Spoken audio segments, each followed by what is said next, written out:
Welcome friends. तो हम आपके सामने एक और नई वीडियो लेकर आ गए हैं जो कि ल्यूसेंट हिस्ट्री से ही रिलेटेड है। और इसके अंदर हम एमसीक्यूज क्वेश्चंस के बारे में बात करेंगे हिस्ट्री के, और जो सामान्य परिचय भाग 2 के बारे में, इतिहास के सामान्य परिचय भाग 2 के बारे में। तो जो भी एसएससी के स्टूडेंट्स हैं, चाहे वो सीजीएल के एग्ज़ाम की तैयारी कर रहे हों, चाहे वो एमटीएस के एग्ज़ाम की तैयारी कर रहे हों, चाहे वो सीएचएसएल के एग्ज़ाम की तैयारी कर रहे हों, या फिर जो गवर्नमेंट जॉब के एग्ज़ाम की तैयारी कर रहे हो, अगर उनको हिस्ट्री समझने में काफ़ी दिक्कत होती है तो उनके लिए वीडियो है। तो ऐसे ही जो वीडियो हम लाते रहते हैं, और अगर आप चैनल पे नए हैं तो प्लीज़ मेरे चैनल को सब्सक्राइब कीजिए और बेल आइकन पे प्रेस कीजिए ताकि आपको मेरी वीडियो का नोटिफिकेशन मिलता रहे, क्योंकि हम हिस्ट्री, पॉल साइंस, जितने भी जीएस के जो क्वेश्चंस जो होते हैं उनसे रिलेटेड इंपॉर्टेंट एमसीक्यूज क्वेश्चंस की वीडियोस बनाते रहते हैं। तो बिना किसी देरी के हम वीडियो शुरू करते हैं। स्क्रीन पे आपको दिख रहा होगा सामान्य परिचय भाग 2, यानी ये हमारा दूसरा वीडियो है। और फर्स्ट वीडियो का जो लिंक है मैं आपको डिस्क्रिप्शन बॉक्स में दे दूंगा।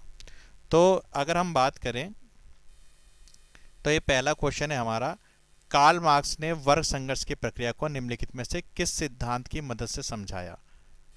ठीक है, तो कार्ल मार्क्स ने किस सिद्धांत की तरफ से समझाया। तो आपके सामने चार ऑप्शन है: आधुनिकवाद, उदारवाद, ऑप्शन बी अस्तित्ववाद, ऑप्शन सी डार्विन का विकासवाद, या ऑप्शन डी द्वंद्वात्मक भौतिकवाद। तो ये आपके सामने चार जो है ऑप्शन है। अगर आपको इसका सही आंसर पता है तो प्लीज़ मेरे कमेंट में इसको लिख के दीजिए। आपको लिखना क्या है, क्वेश्चन 1 स्पेस देके ABCD जो भी आपका आंसर है। तो मैं इसका सही आंसर बता देता हूँ। तो कार्ल मार्क्स ने वर्ग संघर्ष की प्रक्रिया का निम्नलिखित में से किस सिद्धांत का मतलब समझाया। इसका सही आंसर है ऑप्शन आपका डी। क्या है, ऑप्शन डी। अब मैं सिर्फ यही नहीं है कि आपको आंसर बता दिया, इसके बारे में आपको कुछ डिटेल भी बता देता हूँ। जैसे कि द्वंद्वात्मक भौतिकवाद का सिद्धांत जो मार्क्स के संपूर्ण चिंतन का मूल आधार है, और द्वंद्व का विचार मार्क्स ने हेगल से ग्रहण किया था, और भौतिकवाद का विचार फ्यूअर और बार्क से लिया था। क्योंकि ये दो लोगों के सिद्धांत थे, इसलिए इसको भौतिकवाद के द्वंद्वात्मक सिद्धांत के नाम से भी जाना जाता है। तो ये तो था इनका, ये जो आपका जो सही आंसर उसके बारे में उसकी डिटेल थी। तो ऐसी डिटेल आपको पूरी वीडियो में मिलती रहेगी। तो चैनल पे बने रहें और वीडियो को पूरी देखें, क्योंकि डिटेल जो है ना वो आपको बहुत सी बुक्स में नहीं मिलेंगी। ऐसे ऑप्शंस तो मिल जाएंगे लेकिन डिटेल नहीं मिलेगी। ठीक है, अब आपका जो है सेकंड क्वेश्चन।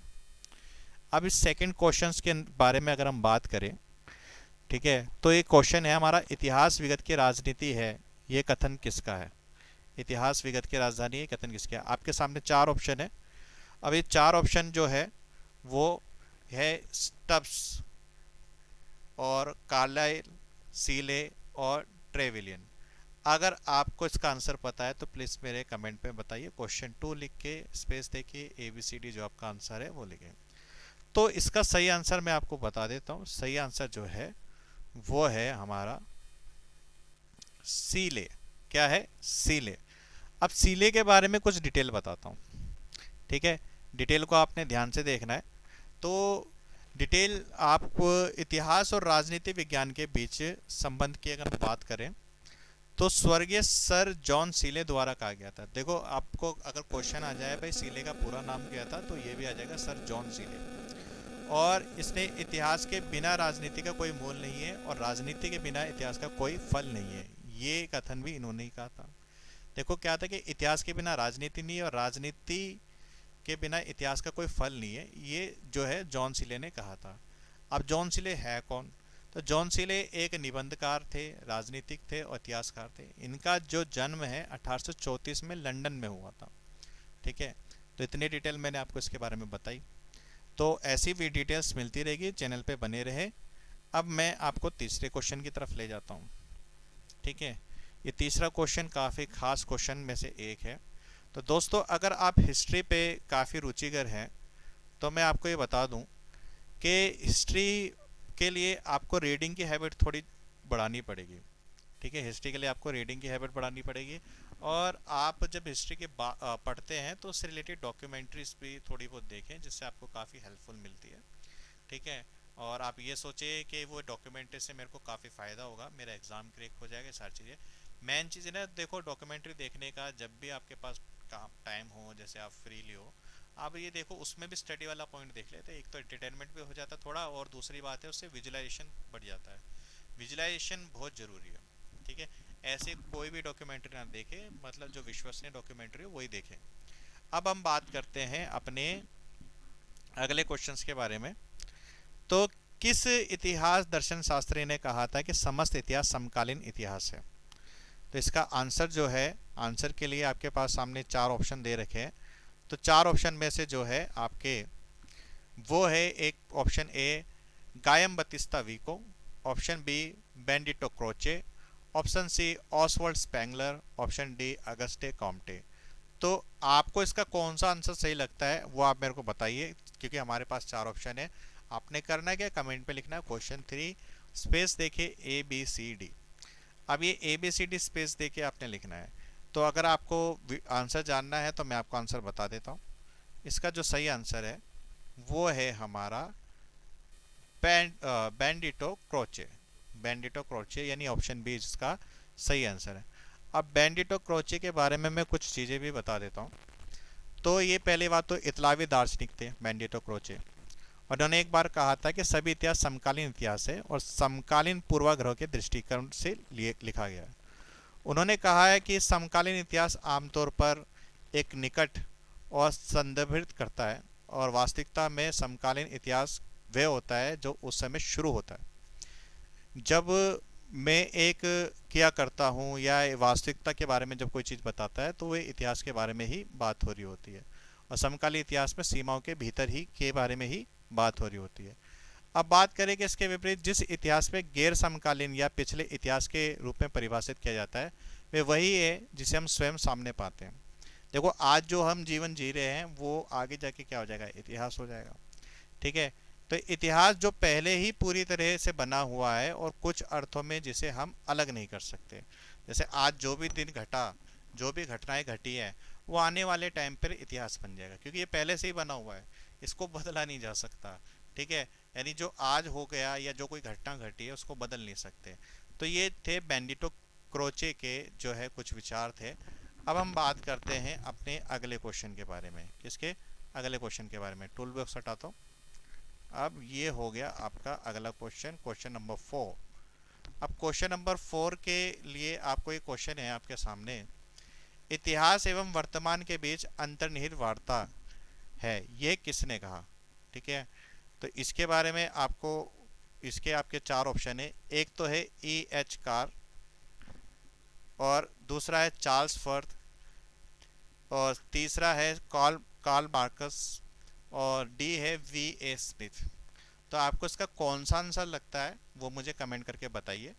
ठीक है, ऑप्शन के साथ मतलब क्वेश्चन नंबर 4 और ऑप्शन देने हैं आपको ए बी सी डी। तो इसका सही आंसर जो है वो है आपका ई एच कार। क्या है? E H car. अब ई एच कार के बारे में बताते हैं। इतिहास अतीत एवं वर्तमान के बीच अंतहीन वार्ता है, ये ई एच कार ने ही बोला था। और एडवर्ड हलेत को कार की उपाधि ब्रिटिश साम्राज्य ने दी थी। देखो ई एच कार का जो पूरा नाम है एडवर्ड हलेत है, और इसको ब्रिटिश साम्राज्य ने ही इनको कार की उपाधि दी थी। ये एक यथार्थवादी थे, लेकिन बाद में मार्क्सवादी बन गए, और एक प्रसिद्ध ब्रिटिश इतिहासकार थे, पत्रकार थे, अंतर्राष्ट्रीय संबंधों के विचारक भी थे। इतिहास के भीतर अनुभववाद के एक प्रतिनिधि के रूप में भी जाने जाते थे। तो इतनी डिटेल्स मैंने आपको इसके बारे में बताई है। आपको और किसी वीडियोस में या किसी और के माध्यम से इतनी शायद ना मिले। ठीक है, हो सकता है वो भी हो। ठीक है, लेकिन मैं आपको उस पर चाह रहा हूँ कि इनके बारे में भी आपको थोड़ी बहुत नॉलेज मिलती रहे। अब क्वेश्चन 5 की तरफ ले जाता हूँ। तो क्वेश्चन 5 की बात करते हैं। तो ये है क्वेश्चन आपका 5। अब इस क्वेश्चन में दे रखा है कि तिथियों के साथ प्रयुक्त होने वाला बीसी किसका संक्षिप्त अक्षर है। तो इतिहास के स्टूडेंट्स के लिए काफ़ी जानना बहुत ज़रूरी है कि बीसी का मतलब होता है कि एक डेट के साथ बीसी लिख दिया जाता है तो उसका मतलब क्या होता है। आपके सामने चार ऑप्शन है ए बी सी डी। आपको अगर इसका आंसर पता है तो वही आपका क्वेश्चन 5 स्पेस दे के ए बी सी डी लिखना है। तो आपके सामने ये चार ऑप्शन है। Option A before Christ, option B British Columbia, option C British Council, option D booking clerk. तो इसका जो सही आंसर है मैं आपको बता देता हूँ। इसका सही आंसर है बिफोर क्राइस्ट। अब बिफोर क्राइस्ट का मतलब होता है, बीसी का जो फुल फॉर्म होता है बिफोर क्राइस्ट, और बीसी का मतलब ईसा मसीह के जन्म से पहले। ठीक है, तो आपको ये पता होगा शायद, और नहीं भी पता होगा तो आज आपको ये पता चल गया। अगला क्वेश्चन है हमारा क्वेश्चन नंबर 6। ठीक है, हमारा अगला क्वेश्चन जो है क्वेश्चन नंबर 6 है। अब इसमें दे रखा है कि तिथियों के साथ प्रयुक्त होने वाले एडी का संपूर्ण रूप होता है, या एडी का पूर्ण रूप क्या होता है, हम बात करें। ठीक है, तो एडी का पूर्ण रूप के क्या मतलब है, एडी का जो लिखा होता है डेट के साथ, उसका मतलब क्या होता है। तो आपके सामने 4 ऑप्शन है, आपका इसका चाहे तो आंसर बता सकते हैं। आपको करना क्या है, कमेंट में क्वेश्चन 6 और स्पेस दे के ABCD लिखना है। तो आपके सामने ऑप्शन ये स्क्रीन पे दिख रहे हैं। तो ऑप्शन ए है एनो डोमिनी, ऑप्शन बी है असिस्टेंट डायरेक्टर, ऑप्शन सी है एक्नॉलेजमेंट ड्यू, ऑप्शन डी है आफ्टर डेट। तो इसका सही आंसर है एनो डोमिनो। तो एडी का फुल फॉर्म होता है एनो डोमिनो, और एडी का मतलब होता है ईसा मसीह के जन्म के बाद की तारीख। ठीक है, एडा डोमिनी इसका सही जो आंसर है। तो इस पर हम टिक लगा देंगे ऑप्शन ए के ऊपर, एडा डोमिनी, यानी ईसा मसीह के बाद की तारीख को हम बोलते हैं। अब हम बात करते हैं अपने अगले क्वेश्चन की।